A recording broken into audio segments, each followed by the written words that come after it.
أخياري كسر دوادا وكلب كينان وكلب كي لبات أن مانتو وبيش أي تهاي لبي طبعا كبيش جانوري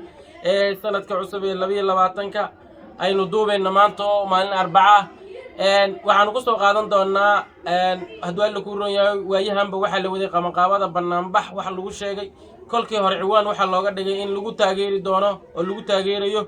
ra'iisul wasaare Roble iyo maaragtaa waxa lagu tilmaamay Afgambi oo maaragtaa dhicisuubay oo 27 bishii tagtay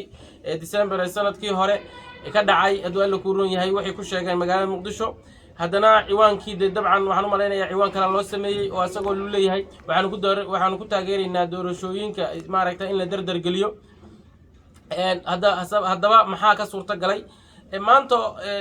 laba maalmood ka hor saddex cisho ka hor waxaa hadlay hadwaa la ku roon gobolka Banaadir ayagoo maaragtaa kilib laga soo duubay lagu sheegay in maaragtaa aan gobolka Banaadir loo ogolayn banaanbax aan fasax loo haysan aan lagu qaban karin gobolka Banaadir shalay oo marka ay shireen maamulka gobolka Banaadir uu go'aankiisa Cumar Finish iyo ku-xigeenadiisa iyo maaragtaa degmooyinka ku-xigeenadooda waxa la soo saaray shir kale maaragtaa qodobo kale oo afayeenkooda uu leeyahay maamulka gobolka Banaadir banaanbax aan fasax lagu haysan laguma qaban karo maanta oo arbacada ay tahay gelinkii hore saakadii hore barqadnimadii maanta arbacada waxa la soo saaray sidaas la mid ah warqad maaragtaa hadwaa la ku roon wasaaradda amniga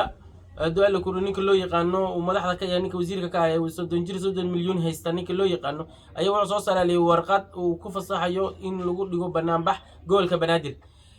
haddaba maxaa maaragtaa hadwaa la ku roon yahay halka maxaa ka suurta gali doona ma warqadda waxa awood yeelan doonta wasiirka 30 milyan haysta mase maamulka gobolka Banaadir waxaan ognahay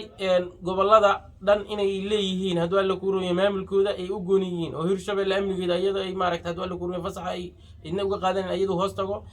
sidaas la mid ah Galmudug iyadoo inay fasax madaxweynuhu maamulo haddaba Cumar Finish mar hadduu fadhiyo golihii wadatashiga qaran ee doorashooyinka miyuusan joojin karin maamulku meeshuu ka hayo wax maaragtaa fasax miyaan looga baahnayn haddaan looga baahnayn muxuu meesha u fadhiyaa marka wadatashiga qaran oo xubnaha 7 ama 6 muxuu hadba u dhinac uga fadhiyaa oo maamulada kale ula siman yahay waxa maaragtaa doonta maaragtaa gobolka Banaadir in aan loo rabin inuu madax banaanaado inaan loo rabin hadwaa la ku roon yahay in maamul ama dawlad goboleed qaas ah inuu noqdo haddaba yaa u diidan waxa u diidan dadka u dhashay uu ka mid ka yahay 30 milyan haysta maamulkii uu aqoonsan lahaa sababtoo asagu hadeertan Jowhar inta tago kama maaragtaa warqad fasaxa cidna kama rabto maamulka Jowharna dad buu hoos tagaa oo ninka la yiraahdo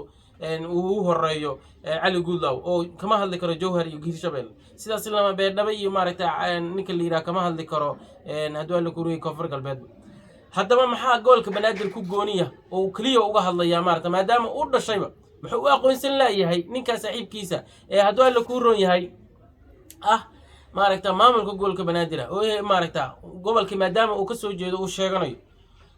waxaas oo dhan waxa maaragtaa jawaabta kugu filan maaragtaa inay yihiin dad soo shaqo tagay oo maamulka gobolka Banaadir aan u rabin maaragtaa hadwaa la ku roon yahay wax xubina inuu maaragtaa ku yeesho aqalka sare ama uu noqdo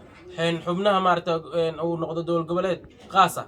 waxaana marqaati kaaga filan maaragtaa 13 xubnood ee baarlamaanku markuu soo ansixiyay golaha shacabka sidaas la mid ah oo madaxweynuhu qalinka ku duugay oo maaragtaa uu soo saaray faafinta rasmiga ah dawladda lagu soo saaray waxyaa dadkii koowaad oo ka soo horjeeda waxa ka mid ahaa musharaxiinta gobolka Banaadir ka soo jeeday maaragtaa maalin walba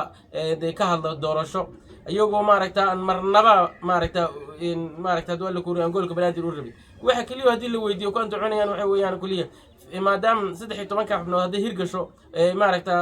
farmaajo madaxweyne farmaajo uu leeyahay tusaalahan libinta u soo laabanaysa oo helayo kaliya u diidan gobolkooda inay wax helaan haddana maaragtaa Muqdisho unuka leh maalin walba waan maqalnaa meel walba iyadoo la taagan yahay oo leeyahay caasimad maahan annaga looma sinne annaga u badan oo leh oo annagana looga dambeeyo haddana iyagiiba u diidan inay xubnaha helaan haddaba maaragtaa waxaan rajaynaynaa maaragtaa hadwaa la ku roon yahay labada warqadood tii awood badnaata bari in maaragta la qabto hadduu alla ku ron yahay banaanbaxay inuu baaqdo hadduu baaqdo dabcan waxaa caddaanaysa in gobolka banaadir uu la mid yahay maamul goboleedyada kale haddii uu dhacana waxaa caddaanaysa maamulka gobolka banaadir inuu iska yahay gacan kurmis aan wax jira aan ahayn dadkiisana ay raagadanayaan inay helaan maaragta madax bannaani ama gobolada kale dowlad goboleedyada inuu la mid noqdo diidan yihiin dadkooda asxaabay mar kale waxaan ka rajaynaynaa inaad nagu soo birtaan sii sheer garaysaan wassalaamu calaykum waraxmatullahi wabarakaatu